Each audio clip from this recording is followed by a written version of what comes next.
Brasil e trago comigo a alma fronteiriça. Sou do sul do meu Brasil, mulher gaúcha trigueira. Tenho a mistura da raça castelhana e brasileira. Buenas, Pátria Pampa! Estamos iniciando a gravação do nosso primeiro programa Liane Tavares pelo Rio Grande, que está acontecendo aqui no Galpão Cultural do CTG Farroupilha, na cidade de Alegrete. Estamos aqui com historiador, escritor, pesquisador, produtor cultural. Ele também é conselheiro do Patrimônio Histórico do Alegrete e genealogista, Homerinho Dornelles. Conta para os internautas, para quem está em casa, no computador, no celular, o que é um genealogista. Então, genealogista é a pessoa que estuda a origem das famílias. A gente busca na raiz dos antepassados, avós, bisavós, tataravós, a gente vai buscando justamente para saber a origem, né, da gente, das pessoas e das famílias. Então, a genealogia nada mais é do que uma ciência que auxilia a história. Falando em história, o que tu poderia nos dizer sobre os primeiros povoadores do Alegrete? Nós podemos falar que os primeiros povoadores do Alegrete são as etnias que formaram esse povo da nossa terra, que era habitado primeiramente pelos indígenas, né? As tribos charruas, minuanos e guaranis. Posteriormente vieram espanhóis, portugueses e africanos. Então, desses grupos é que formaram não só a cidade de Alegrete, mas também toda a fronteira oeste e o Pampa, né? Tanto do lado de cá do Brasil, como do lado da Argentina e do Uruguai, essas etnias que formaram a nossa região do Pampa. E sobre as missões jesuíticas guaranis, Alegrete fez parte? A Alegrete fez parte das missões jesuíticas guaranis, muitas pessoas não sabem disso, que nós fazíamos parte de 3 instâncias jesuíticas. A instância de Japeju, a instância de Santo Ângelo e a instância de São Borja. Essas instâncias hoje são as cidades de Santo Ângelo e a cidade de São Borja. E Japeju fica do outro lado do Rio Uruguai, onde hoje é a Argentina, a cidadezinha, o povoado chamado São Martim. Ali eram as administrações.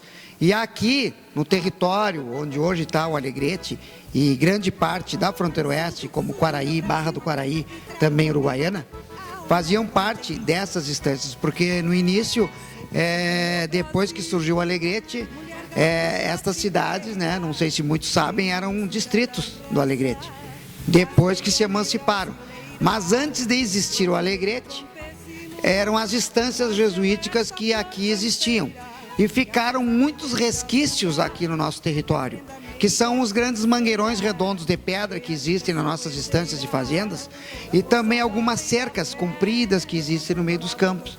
Então são resquícios de 300 anos atrás, né? Antes de chegarem aqui espanhóis e portugueses, as missões jesuíticas faziam parte do nosso território. Então nós poderíamos dizer que antes de nós sermos fronteiriços, nós também fomos missioneiros. E essas cercas de pedra são lindas e existem muitas ainda por aí, né? Que a gente passa nos campos, nas estâncias e com frequência a gente encontra essas cercas de pedras. Existem bastante e aqui no nosso território de Alegrete existem mais de 100 mangueirões redondos daqueles tempos das estâncias missioneiras, bem como cercas de pedra também em uso, né?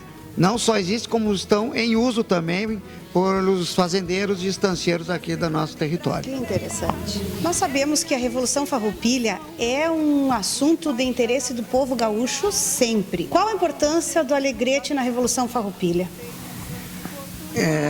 É muito importante a participação do Alegrete na Revolução Farroupilha, do início ao fim. Primeiramente, muitos sabem que aqui foi a terceira capital Farroupilha, né?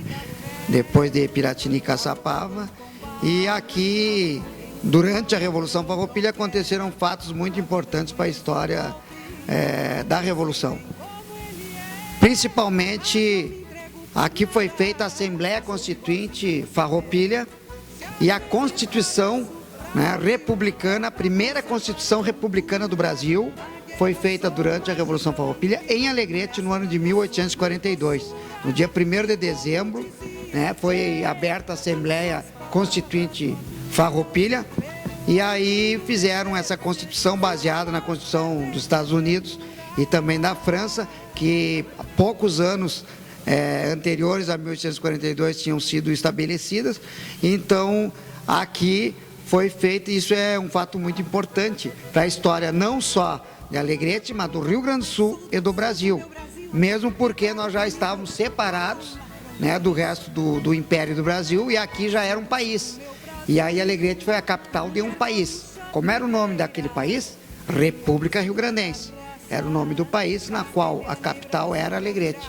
E aqui também, além desse fato, nós tivemos o assassinato do vice-presidente da República Rio-Grandense, o Paulino da Fontoura, que aconteceu ali ao lado da Igreja Matriz, na Rua Vasco Alves, que ele foi assassinado através de discussões que haviam, políticas da época que aconteceram, do grupo da minoria e da maioria do Partido Farroupilha. Aconteceu também, que eu me lembre aqui importante, era território de Alegrete na época, o duelo de farrapos, o duelo de espada entre o Bento Gonçalves e o Onofre Pires. Foi às margens do Arroio Sarandi, que na época Livramento era distrito de Alegrete, hoje é na entrada de Santana do Livramento, mas na época pertencia a Alegrete, né? Então, acho que nós poderíamos destacar esses fatos aqui acontecidos, além dessas personalidades que viveram aqui, Bento Gonçalves, Bento Manuel Ribeiro. Eu quero te perguntar, eu não posso finalizar esse programa sem enfatizar nas personalidades alegretenses. Eu sei que tu tem um conhecimento vasto sobre todas elas, então fala para nós sobre as personalidades que foram destaque no Alegrete. Sim, e aí, como eu disse, né, o Bento Gonçalves morou aqui, onde hoje é o Calçadão, né? Tem uma loja ali onde ele vivia naquela casa. Também o Bento Manuel Ribeiro é a casa mais antiga da cidade de Alegrete, está ali na Praça Getúlio Vargas. E é linda, né? É de 1820, é a primeira e ainda está preservada, é tombada pelo nosso patrimônio histórico do município, também tombada pelo IFAI, pelo estado do Rio Grande do Sul. E o Antônio de Souza Neto, o Gomes Jardim, todos esses personagens importantes da Revolução estiveram e passaram por aqui. Davi Canabarro também aqui estava, e outros tantos nós poderíamos falar. Poderíamos também acrescentar, além desses personagens farroupilhas que eu acabei de dizer, o Mário Quintana, o grande poeta, Oswaldo Aranha, uma personalidade mundial aqui da nossa terra, Demétrio Ribeiro, que muitos só conhecem pela escola, mas foi muito importante, tanto quanto Oswaldo Aranha. O Demétrio Ribeiro é importantíssimo para a história do Brasil e também do Rio Grande do Sul, e Alegrete, saiu daqui, nosso conterrâneo. Também o Barros Cassal foi vice-governador do estado, já no início do século XX, foi muito importante para a história também do nosso Brasil. João Saldanha, que foi o técnico que preparou a seleção brasileira de 1970, quando foi tricampeão mundial, né? Era ele o técnico lá no Rio de Janeiro, daqui do Alegrete.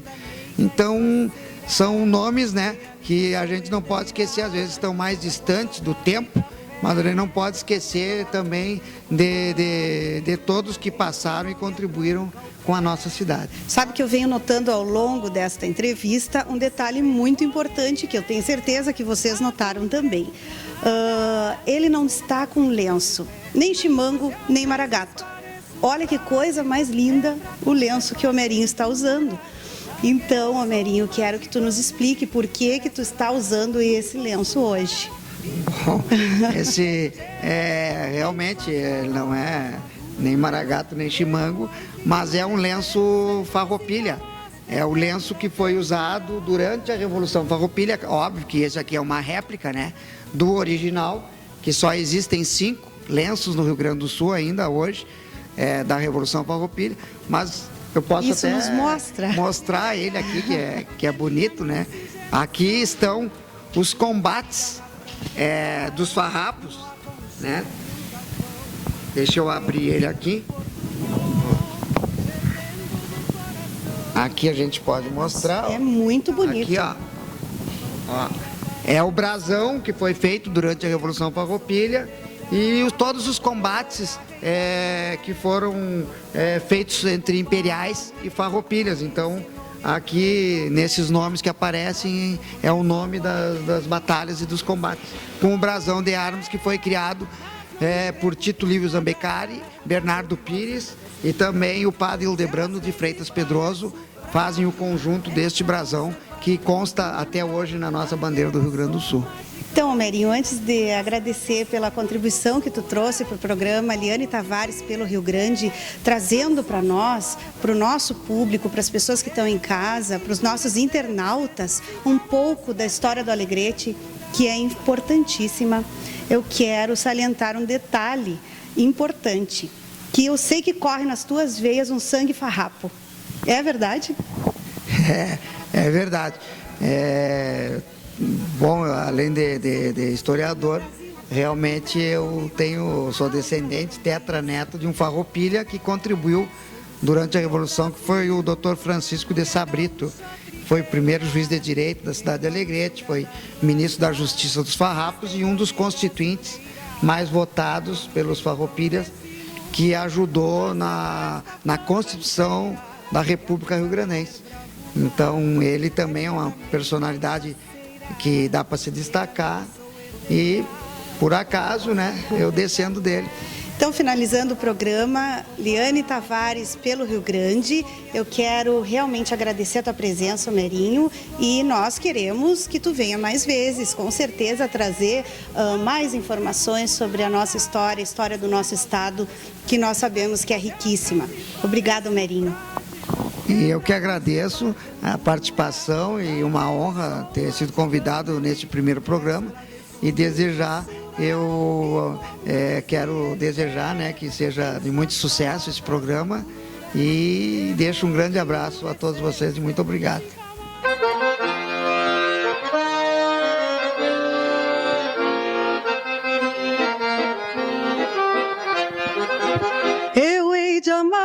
Sempre, sempre além da vida, eu hei de amar-te muito além do nosso adeus.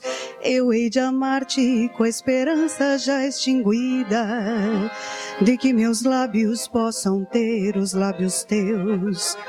Quando eu morrer, permita Deus que nessa hora ouças ao longe o cantar da cotovia. Será minha alma que num canto triste chora e nessa mágoa o teu nome pronuncia. Eu viverei eternamente nos cantares dos pobres loucos que do verso fazem um ninho. Eu viverei para a glória dos pesares, onde quase sucumbi nos teus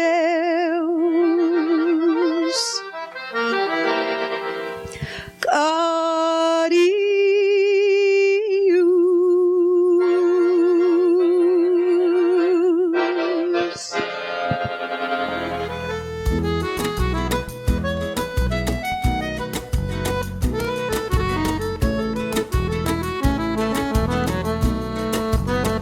Castelhana e brasileira é minha miscigenação.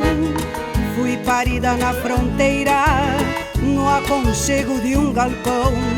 Tenho um sangue portunhol vertendo do coração e um sotaque bem gaúcho, bandeira para cantar.